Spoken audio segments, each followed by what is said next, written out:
Dan selanjutnya ghasik pun para ulama sebutkan sebagaimana hadis dari Aisyah radhiyallahu anha ketika Nabi Muhammad SAW menengadahkan pandangannya ke atas langit dan pada saat itu muncul qamar, bulan jemaah. Dan ketika melihat bulan, Nabi Muhammad SAW membacakan surah Al-Falaq. Dan kata Nabi, inilah yang dimaksud dengan wa min syarri ghasikin idza waqab, sudah mulai muncul bulan. Dan menyebutkan kawakib. Kawakib itu artinya bintang-bintang. Iraha munculnya qamar dan juga kawakib, kapan munculnya rembulan dan juga bintang-bintang temaram, tiada waktu lain melainkan adalah waktu malam. Maka dari itu tidak salah ketika mufassirin kita di Indonesia memaknai ghasik dengan waktu malam. Idza waqaba, waktu malam bukan sembarang malam, tapi apabila waqaba, arti waqaba itu sudah dakhala, sudah memang masuk waktu malam itu. Lantas pertanyaan besarnya jamaah, kenapa kita meminta perlindungan sama Allah dari apa? Kejahatan waktu malam.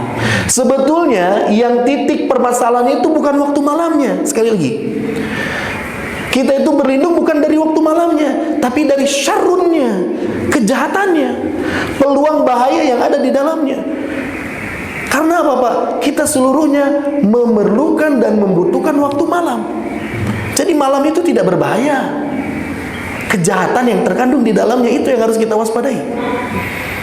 Bagaimana jadinya kalau misalkan kehidupan kita 24 jam tidak ada malam hari?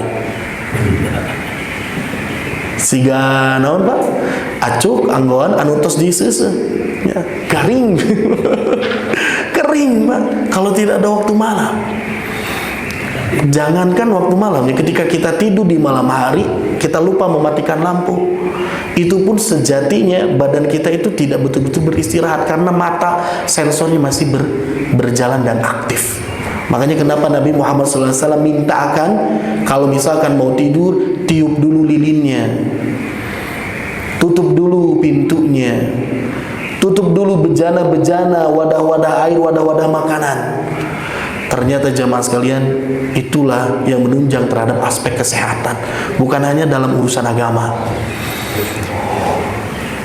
Sidang pengajian yang dirahmati Allah Subhanahu wa taala, kenapa dengan waktu malam? Jadi bukan malamnya, tapi kejahatannya dan peluang bahayanya. Pertama jemaah sekalian, karena malam itu memiliki karakteristik sunyi, sepi. Dan permasalahan selanjutnya, suka memberikan rasa kalut. Uninga kalut Pak. Ente sieun mah cuman kalut gitu. Ketika kita touring Pak, kemana? Karanca Buaya, tapi encan ketang ya. Kemari saurna bade, tapi bapak-bapaknya tak acan siap-siap, gas tipis-tipis dulu ke Lembang. Ternyata mau hujan, akhirnya pakai mobil ya. Jadi alhamdulillah dapat sayur lodehnya. Nah jadi jamaah kenapa waktu malam? Karena malam itu ada satu sifat yang terkandung di dalamnya, ada perasaan kalut Pak. Ketika kita melewati satu perjalanan, jalannya indah Pak, hijau, rimbun, penuh dengan tetumbuhan, hieum, sepi, jalannya pungkal pengkol. Eta teh cornering itu enak tuh, pakai motor apalagi. Sat di pasian we wengi sok didinya. Perasaan itu berubah. Alah, ya, berijeng angin ageng. Tangkal awi kekerekekan. Wah, itu kalut Pak. Bukan artinya tidak berani, tapi ada rasa kalut. Berbeda rasanya ketika kita berjalan di waktu siang, matahari muncul, tidak ada kegelapan, dan juga ketika tertutup cahaya itu dengan datangnya malam. Berbeda Pak. Kakuburan we tong tebih-tebih ke makbaro, da yakin moal aya tak kunti kikituan teu aya. Sugan pandangan nolol, sampean nolol tinu lebet aneh moal aya. Tapi ketika siang kita datang ya kita bisa biasa aja, feel-nya nggak ada rasa apa. Tapi kalau malam beda. Ya. Ustadz lagi harus beda kemudian jamaah. Nah. Jadi beda. Memang perasaannya itu kalut kalau malam itu Pak. Wajar kalau memang kita diminta oleh Allah untuk meminta perlindungan dari kejahatan waktu malam. Selanjutnya apa? Binatang-binatang berbisa mulai aktif, Bukan hanya istri kita, istri kita juga banyak bisa, punya banyak bisa masak, bisa ngurus budak, bisa ngurus pameget salakina, wah segala bisa istri orang mah. Tapi di sini yang muncul kalajengking, lipan, ular, semuanya aktif di waktu malam jemaah sekalian. Potensi peluang bahaya lebih besar dibandingkan siang. Araraktif tah, buaya air, buaya darat kalah luar itu dah. Selanjutnya jemaah sekalian, penjahat pun sudah menyiapkan strategi untuk melancarkan aksinya di waktu malam. Ayeuna ngagarong, ngabegal teh kan wengi-wengi. Walaupun sekarang mah sudah pada nekat, siang bolong ya sudah siap aja sikat. Tapi naudzubillah jemaah, ketika waktu malam itu yang harus lebih berhati-hati. Para polisi pun berpatroli iraha tuh. Jadi waktu-waktu malam di jam-jam genting. Nah, itulah yang harus kita sama-sama sadari. Maka kita perlu meminta perlindungan dari Yang Maha Kuasa, Allah Subhanahu wa taala. Dan selanjutnya ini nu bahaya manawan. Potensi munculnya kebermaksiatan itu banyak di waktu malam. Saya pernah lewat satu jalan, ada beberapa ruko yang kelihatannya sepi kosong. Siga aya penghuni we siang-siang. Tapi pas wengi-wengi mah rame eta teh. Lampu berkelap-kelip segala macam. So, nu clubbing siang-siang atau wengi-wengi dan malam-malam. Di zaman era modern sekarang ini banyak meja-meja yang dijadikan alat untuk mengeluarkan dan menyodorkan berpuluh-puluh uang itu keluar, berjuta-juta uang keluar di meja-meja perjudian. Waktunya kapan? Malam. Banyak miras-miras dikonsumsi, ditenggak seenaknya di mana? Di waktu malam. Maka itu malam itu memang sangat punya daya tarik untuk melakukan kemaksiatan. Maka dari itu jemaah sekalian, hati-hati dengan kejahatan yang ada di waktu malam. Berbagai kemaksiatan mulai muncul jemaah. Selanjutnya, ini adalah ayat yang terakhir insyaallah kita bahas mengenai ayat keempat ini. Allah Subhanahu wa taala mengajak kita untuk meminta perlindungan kepadanya, wa min syarri, dan dari kejahatan, bahaya-bahaya yang ditimbulkan dari apa? An-naffatsati. An-naffatsati itu awalnya artinya adalah peniupan. Nu tukang niupan gitu. Nah, eta naffatsat. Tina naon? Tina napas. Kan orangnya napas berhembus, Pak. Nah, itu nafas. An-naffatsat maknanya adalah kepada mu'annats, kepada perempuan. Jadi ini mengarahkannya, makna yang terkandung di sini adalah para perempuan nu tukang niup. Istri kita tukang niup tuh, Pak. Baheula mah nya kolot-kolot baheula mah tukang niupan hawu. Diteriupan song-song ya. Ayeuna mantos cetrek rum ya. Paling niupan bapana wengi-wengi. Awal bulan mana setoran gitu. Nah, jadi jamaah sekalian, an-naffatsat itu bukan hanya sekedar peniup, perempuan yang niupan, bukan, tapi maknanya adalah para penyihir, menggambarkan bagaimana perilaku sihir yang mereka lakukan. Kebanyakan itu ya mereka meniup-niupkan sesuatu, mantra-mantra dibacakan, tiup, tekuat kutiup, disembur, wah sekalian. Dan memang dari dulu yang menjadi tren menjadi seorang penyihir itu adalah perempuan ya, mah. Coba aja kalau misalkan lihat film-film kolosial atau zaman dulu, raja-raja atau apa itu, sebutnya apa kalau dalam bahasa Inggris tuh? The Wicked ya, Witch ya. Itu ditemaninya oleh sosok perempuan. Cenayang disebut nate. Bukan hanya bisa menyihir, mengguna-guna santet, tapi dia pun bisa meramal. Kadang-kadang seperti itu. Siapa itu? Sosoknya perempuan yang digambarkannya. Dalam literasi orang-orang Arab pun memang kebanyakannya perempuan yang menjadi ahli sihir. Kenapa sih perempuan, Pak? Karena perempuan tuh, Pak, kalau dia sudah sakit hati, aktif peraksaannya itu lebih kuat, baper nate tingkat tinggi. Makanya lo misalkan badai niat-niat nanaon teh nu gorengnya moal bakal kagok gitu tuh. Hingga akhirnya dia sering merasa tertindas, terluka. Apalagi zaman dulu perempuan tuh nggak ada harganya gitu ya. Salah satu jalan agar dia punya kekuatan itu adalah berkolaborasi dengan setan. Gitu para penyihir. An-naffatsati fil 'uqad, yang meniupkan apa, Pak? Buhul-buhul. Jadi buhul itu adalah tali-tali ya yang dijadikan sarana untuk mengikat energi. secara batinnya, menghubungkan antara sihirnya dengan orang yang ditujunya. Itu adalah buhul. Makanya kalau misalkan orang niat buruk ya banyak. Kalau dalam kita biasa disebut dengan guna-guna, dengan santet dan sebagainya, itu biasa suka bikin simpul-simpul, ikatan-ikatan segala macam. Nanti akan kita lihat videonya. Jadi kita meminta jemaah sekalian dari kejahatan para penyihir. Bukan perempuan saja, pada dasarnya seluruh gangguan yang disebabkan oleh sihir. Sihir yang sebelumnya kita telah bahas ya, itu berbentuk mantra-mantra yang dibacakan, yang ditiup-tiupkan, yang bahkan ada ornamen-ornamen barang-barang yang bisa dijadikan media untuk menyambungkan sihirnya dengan orang yang dituju.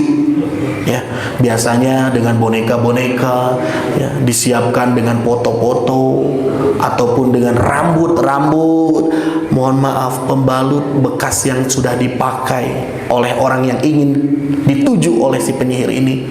Nah, itu disiapkan seluruhnya media-media itu.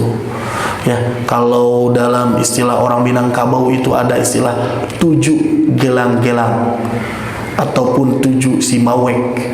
Itu akan membuat orang yang ditujunya, dikenakan sihirnya, akan teringat-ingat dengan sesuatu yang menakutkan, gelisah bawaannya, tidak pernah tenang, atau bahkan memberikan dampak efek buruknya apa? Pada pencernaan. Si cacing-cacing itu mulai menggerogoti ususnya. Na'udzubillah min dzalik. Dan itu memang terjadi jemaah. Dan sihir ini adalah sesuatu yang ada. Kenapa kita percaya adanya sihir? Itu ayatnya ada. Wa min syarrin nafatsati fil uqad. Saya mah percaya kanu sihir teh. Pogo ayatna aya. Maka dari itu kita harus meminta perlindungan, karena kita nggak tahu kalau ada orang yang pukul kita kelihatan Pak. Kupa ase mah ditangkis, hop, bade ka mana ya? Set. Tapi kalau yang sihir nggak kelihatan. Tidak bisa kita prediksi datangnya. Mungkin ada orang-orang yang menaruh dendam kepada kita tanpa tahu, ya. Cinta ditolak dukun, komodei berijeng urang teh kararasep garaga, wah, beruang deh, beruang kutubnya. Jadi orang-orang itu ayeuna hoyong ka urang teh, aduh kumaha. Santet itu biasanya identik menyerang fisik jemaah sekalian. Tapi kalau guna-guna itu psikis dan mental yang diserang. Namun lagi-lagi Allah Subhanahu wa taala di samping memberitahu akan bahayanya sihir, Allah pun mempersiapkan penangkalnya dengan apa? Keyakinan di dalam hati bahwasanya sihir itu tidak akan berefek dan berdampak apa-apa kepada orang yang dekat dengannya, dengan Allah Subhanahu wa taala. Wa alqi ma fi yaminika talqaf ma sana'u innama sana'u kaida sahir wa la yuflihu sahiru haitsu ata. Dalam surat Toha, kalau tidak salah dalam surat Toha ini menggambarkan kisah mengenai Nabi Musa yang berhadapan dengan para penyihir. Tong sieun Musa saur Allah teh. Ketika Musa melihat tali-tali yang dilemparkan oleh para penyihir berubah menjadi ular yang begitu menakutkan. Kata Allah, sok ayeuna melemparkan oleh engkau tuh apa yang di tangan kananmu. Naon eta teh tongkat. Dan ternyata tongkat itu memakan setiap sihir-sihir yang ada di hadapannya, menjadi ular yang sangat besar. Maka dari itu Allah Subhanahu wa taala mengingatkan dan meyakinkan kepada Nabi Musa dengan ungkapan wala yuflihus sahir, dan tidak akan sedikit pun beruntung siapa? Para penyihir, tukang-tukang sihir, tipu daya mereka pasti akan sirna. Haitsu ata, dari mana saja mereka datang. Badai kumacaran, badai santet, badai guna-guna, segala macam moal tiasa tembus. Gak bakal. Dari dengan cara manapun, yang penting kita dekat dengan Allah Subhanahu wa taala. Senantiasa berzikir. Maka salah satu tameng kita dari sihir itu adalah zikir kita kepada Allah Subhanahu wa taala. Itu jemaah sekalian, ya. Dan juga di dalam surah Al-Baqarah kalau kita baca nanti akan ada dikisahkan mengenai Harut wa Marut. Ya, itu kan tentang sihir jemaah sekalian. Sihir yang dikerahkannya itu adalah membuat sepasang suami istri bertengkar sehingga mereka berpisah. Nah, kadang juga sihir itu untuk itu Pak. Tiasa sihir teh melengketkan, ngaraketkeun gitunya, nu tadina benci menjadi cinta. Sigana mah urang kitu kapungkurnya sareng istri, awalna mah teresep da gitu. dan ningali caludih kene pas ningali 10 tahun mendatang reunian anak-anak SMA ayeuna wah terus glowing pakai skincare eta mah bukan jalur dukun itu mah jalur krim malam dan krim siang. Nah jamaah sekalian aya nu ngarakeutkeun aya nu ngisahkeun itu pun bisa disebabkan oleh sihir.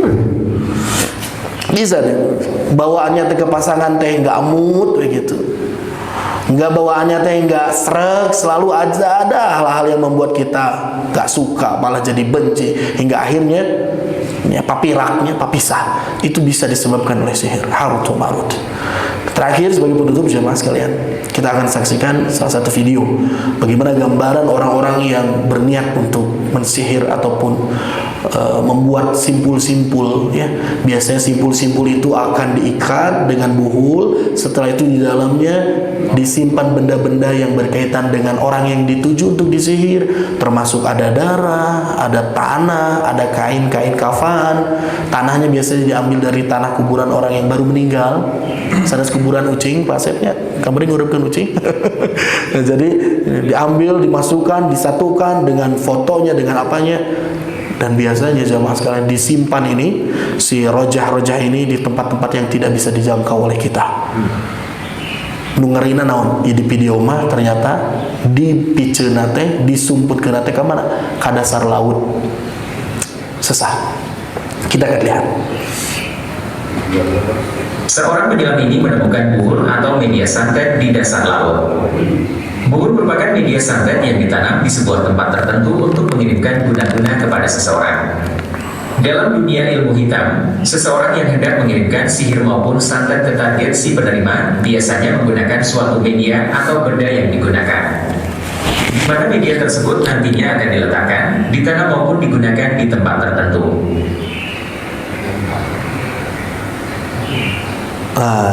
Jadi tadi yang membungkus berwarna hitam itu biasanya dilapis plastik Pak, atau ada yang pakai aluminium foil. Agar apa?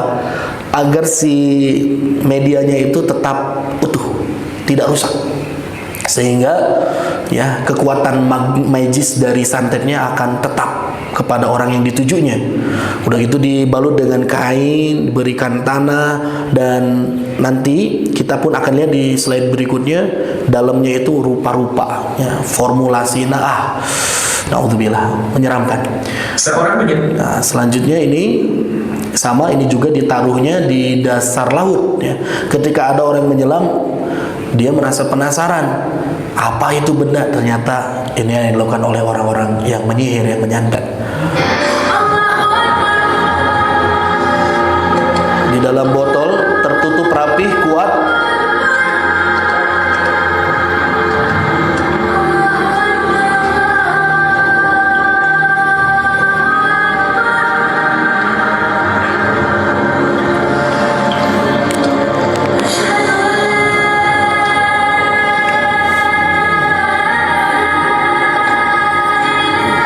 Ada lembaran-lembaran ditulis rojah-rojah, tulisan-tulisan, pentagram dan sebagainya. Ini pun didapatkan di dasar laut sama. Tuh ada ikatan-ikatan jemaah. Terbayang kalau orang yang terkena sihirnya itu seperti apa? Simpan di dasar laut, gak ada orang yang membukanya, gak ada yang memusnahkannya.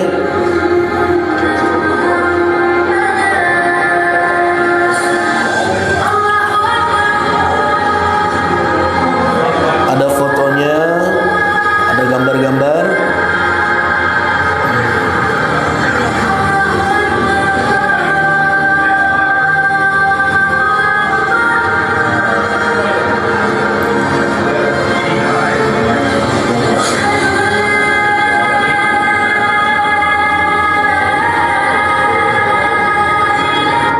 Nah, jadi itulah sedikit gambaran bagaimana orang yang betul-betul menaruh dendam, kebencian, atau bahkan disuruh oleh seseorang kepada para penyihir, para dukun, para kahin ini untuk mencelakai orang yang dimaksud.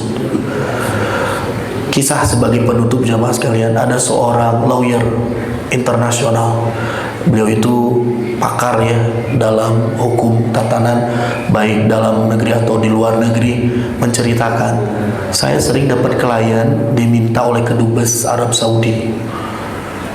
Ternyata yang dihadapinya itu adalah sebuah kasus yang terjadi manakala ada penduduk asli Saudi, orang Arab asli meninggal, dan meninggalnya itu dengan cara yang tidak wajar, tiba-tiba gelapak gitu, tidak ketahuan, tidak ada diagnosa, dokter pun angkat tangan, ngantunkeun. Nah, maka ada satu komisi dibentuk oleh kerajaan Arab, tapi bukan komisi pemberantasan korupsi.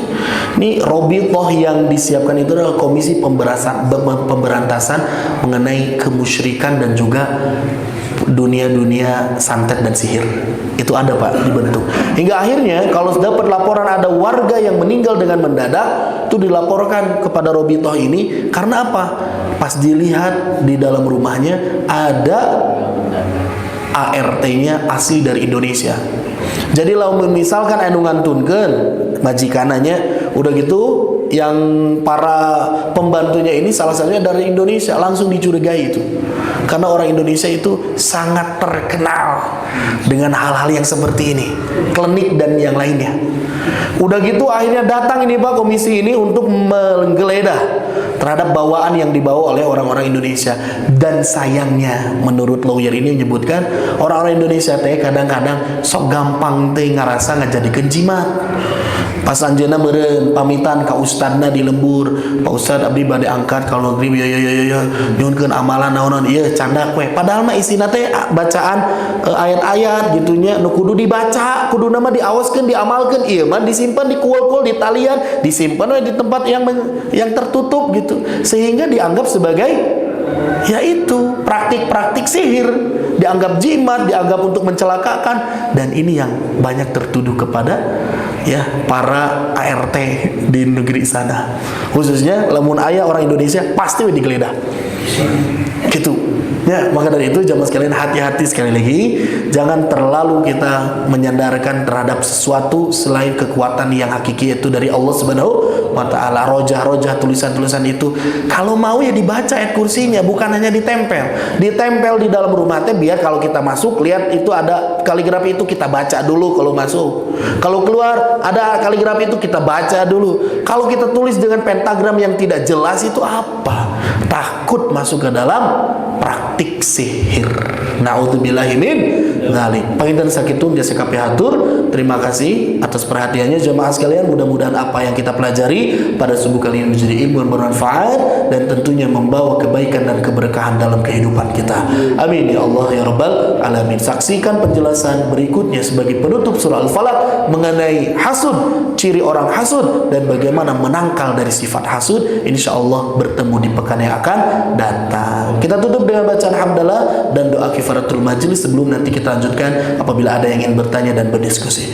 Alhamdulillahirabbil alamin. Subhanakallahumma bihamdika asyhadu an la ilaha illa anta astaghfiruka wa atubu ilaik. Amin ya Allah rabbal alamin. Wassalamualaikum warahmatullahi